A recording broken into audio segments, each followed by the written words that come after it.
শ্ৰদ্ধা ৰাইজ, অৰুণোদয় কোনে পাব লাগে আৰু অৰুণোদয় কোনে পাব নালাগে তাৰ বিষয়ে ইতিমধ্যে আমি বহুলভাৱে চৰ্চা কৰিছো।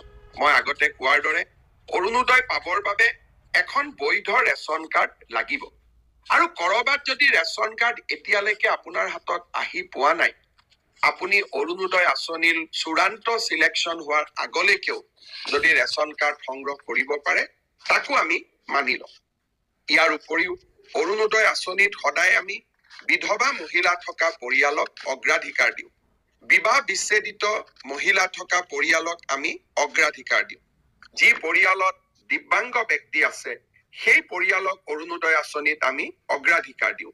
যি পৰিয়ালত HIV, থেলাছেমিয়া, হিমফেলিয়া, চেৰিব্ৰেল পালচি, কুষ্ঠ, অটিজিম স্পেক্ট্ৰাম ৰোগী আছে সেই পৰিয়ালকো আমি অৰুণোদয় আঁচনিত অগ্ৰাধিকাৰ দিওঁ। দ্বিতীয়তে, যিসকল মহিলা বৃদ্ধাশ্ৰমত আছে, যিসকল মহিলাই ভিক্ষা কৰি মানুহৰ ঘৰত খুজি মাগি খায়, তেওঁলোককো অৰুণোদয় আঁচনিত অগ্ৰাধিকাৰ দিয়া হয়। এই সকলোকে দি উঠাৰ পিছত যদি কোনোবা বাকী থাকে সেই অৰুণোদয় আমি সমাজৰ দুৰ্বল আৰু দৰিদ্ৰ শ্ৰেণীৰ মাজত বিতৰণ কৰিম।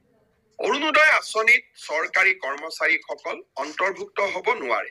আয়কৰ পৰিশোধ কৰি থকা ব্যক্তিসকলো অন্তৰ্ভুক্ত হ'ব নোৱাৰে। আৰু যি পৰিয়ালত 4 চকীয়া বাহন আছে তেনেকুৱা পৰিয়ালো এই আঁচনিৰ অধীনত আহিব নোৱাৰে।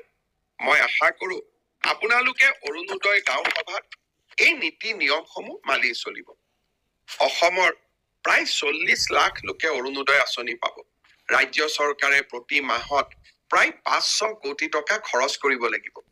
গতিকে যিজন ব্যক্তি বা পৰিয়ালে অৰুণোদয়ৰ অবিহনেও ঘৰখন চলাব পাৰে তেওঁলোকে যাতে অৰুণোদয় আঁচনি নিবিচাৰে আৰু যিসকলে সঁচাকৈ অৰুণোদয় আঁচনিখন যাৰ জীৱনৰ বাবে অতিকে প্ৰয়োজনীয় তেওঁলোকৰ বাবে যাতে আমি আঁচনিখন আগবঢ়াই দিওঁ।